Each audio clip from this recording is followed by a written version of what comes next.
Hello everyone, এটা বেশ কিছুদিন আগের মিনি ভ্লগ। আমরা গিয়েছিলাম ঘুরতে মাসির বাড়ি নেপাল। স্টেশনে ঢোকার পরেই অনেক কিছু চলছিল জানো মাথাতে। এই মিস্ত্রি যখন আমাদের সাথে বেশ কিছুদিন ছিল, তারপর ও যখন ওর বাড়ি মানে নেপাল ফিরে যাচ্ছিল, ওকে স্টেশনে এই ট্রেনটাতেই তুলতে এসেছিলাম। সেদিন অনেক মন খারাপ নিয়ে বাড়ি ফিরেছিলাম।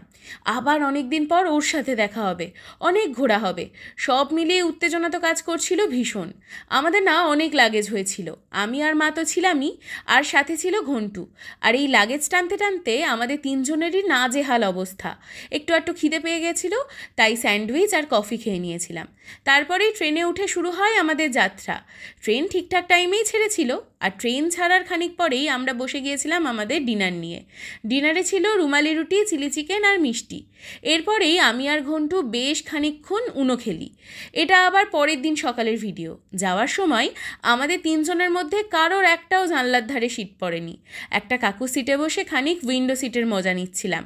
এরপরেই পৌঁছে যাই নেপাল। তার পরের দিন সকালেই আবার বেরিয়ে পড়েছিলাম কাঠমান্ডুর উদ্দেশ্যে। সেই সব ঘটনা নিচের এই বড় ভ্লগে রইল, চাইলে তোমরা দেখতে পারো।